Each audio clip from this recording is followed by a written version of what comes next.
Dislikes. Probably my number one is the air conditioning always seems to restart when I start the car. So if I have the air conditioning off and windows down, sunroof open, I get to my destination, maybe a grocery store or something, back in the car, guess what? The air conditioning's on. And I don't realize it until I'm like probably pulling up the parking lot and I'm looking down and there's cold air blowing on me. And I'm just kind of like, I gotta turn this off again. It's an annoying thing, but it's still there. My next thing, number two, it will have to be the way that this X5 just drives. As far as we're not wanting to accelerate hard, and it could be my driving, but I find a lot of jumpiness, and I had to really think about and take my time of how I accelerate, because with the turbo lag built in, I find it very quick to accelerate, and it just wants to go. It could be built to that low end torque that it has, but like I said, just pulling from the stoplight, when I look at my passenger's head and their heads slam back, and I'm like, oh, you know what, maybe I did that wrong. And it makes it hard to jump because you can tip into a throttle, and then there's a second where it just builds a power, and the car just wants to go. It just wants to go. And you know, for me, when I'm by myself, I don't mind. I'm ready for it. But when people, that's your passengers, and you have your family in the car, that's not totally the best way to drive. And I know I like the power. I know I talked about the power, but I think sometimes it's almost explosive, and if you're not careful, it can really put you into a bad situation. And I haven't had any experience like that. I mean, I'm usually pretty good with it. I know how to modulate, but someone that is unfamiliar with it, unfamiliar with just the power of these cars, like say for example, it's a family, and husband and wife, and the husband gives the wife the car to drive. Maybe he wants the power, and he gives her the car, and she drives it, and she pulls out in traffic and gives all this gas. And anyway, at first, when you first give this car gas, there's a hint of turbo lag. But when it comes on, when it's 480 pound-feet of torque, when it comes like full power,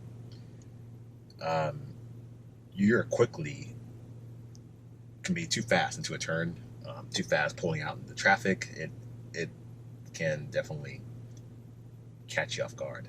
And I've had it where with my old tires, I was pulling out into traffic, making a U-turn, gave it a little bit of gas and trying to beat the car. And as soon as I gave it gas, the turbo was kind of spooled up, and I felt the X5 just squat down, and the front tires almost like pulled. I felt like I was steering it. I felt like I was steering it, and there wasn't enough weight on the front end because all the torque had everything shifted to the back, and I felt myself just accelerating quickly, almost towards the edge of the road, and I had to like ease off of it until it caught back.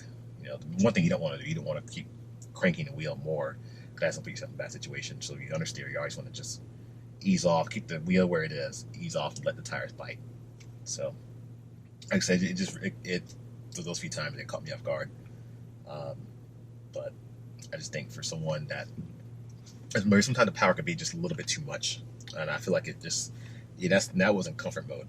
If I'm in sport mode, it's even more jumpy. But I typically don't run in that unless I really want to go fast. The other thing I don't like about this car is the brakes. The brakes, I find that they don't look very good behind the wheels. They're ugly. They just look like basic calipers, and I'm just hoping something a bit nicer. It's 2014, and even Mercedes on their basic brakes, they do something a bit nicer on their brakes. I think the newer BMWs are doing a little bit differently. I think especially for the M Sports, they're putting the blue M Sport calipers, which are nice, but I said I don't have that, and it just kind of is a little takeaway to seeing those little tiny little penny brakes behind these wheels, especially for a massive SUV. And I'm not saying they don't stop well, they just don't look like they do. The volume knob. I don't like the volume knob. I don't like how it rotates. This volume knob, just, and you see what I'm talking about. I mean, I have a little bit of OCD, and it's kicking in. If I turn up something and I come back later, I don't like when it's pointing this way. So I find myself always positioning the thing back here and just using the volume on the steering wheel instead. Number 4 is going to be the suspension. I find that it's just not quite sporty enough. I mean, this is an M Sport. I think the sport setting on the M is perfect for this car, and I wish there was one more step that was more advanced. And what I'm finding is comfort is too soft. Sport is not sporty enough. I just wish there was something a little bit higher. Like I said, this is a M Sport, so I do have the Sport Plus setting for the transmission and things like that. But I just wish it was a little bit more, just a tad bit more aggressive. And I'm gonna add a bonus in here. The front tire wear isn't. I've noticed that I'm starting to get a lot of wear on the edges of the front tires, and I recently had a new alignment done at BMW, and I've had it where I put brand new tires on, and I'm still already getting. And I had this alignment done immediately following the tires, and it just seems like I am losing those edges. So I'm not sure how much longer I can go before I'm going to start hearing road noise. It's kind of an annoying thing, and I read that it is a common thing with the X5s. So I might something I have to deal with, but like I said, it's just something that I don't like. Another thing I don't like is the buttons on the key fob. All right, so you see the panic button. It looks similar, feels similar to the trunk button, and there's been at least 2 or 3 times where I've let the key in my pocket and I try to tactically feel like, okay, this is the lock button, this is the trunk, and I try to, open the hatch by hitting the button, and what usually happens is this.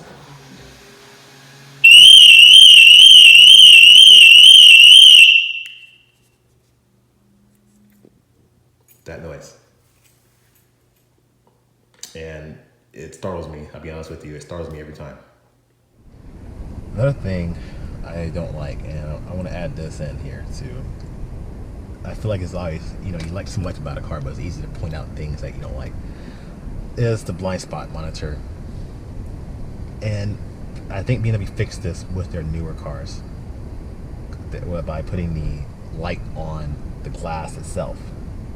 But with the blind spot monitor on the mirror housing, I find that during bright sunny days, it's almost nearly impossible to see the amber light or the orange light indicating there's a car on blind spot. It's the plastic white light and a white orange light just doesn't go together, especially with my tinted windows. And I think the Audi had an option to make the adjustment brighter, and it just seemed to work better because the Audi had a black housing, black lens, and the light shined through the black lens instead of having a white lens and the light shining through the white lens. So you can see what I'm talking about here is the lens itself, and you can see the triangle, and that illuminates when a car is in your blind spot. But it just seems to be hard to visualize during the daytime, and I seem to notice it more just in the Audi cars than I do the BMW ones. And I said the newer ones, I noticed they're indicating they put the light on the glass itself, which I think will help. So can't really count that as a major complaint, but just wanted to throw that out there. That's guys, that's gonna do it for this video. Thanks for watching. Be sure to subscribe, hit the like button. Helps me out, helps the channel out. And I'll see you more. I'm gonna do another video on some features you may or may not know about the BMW, and I'm gonna try to do some X5 specific ones. So subscribe. Thank you.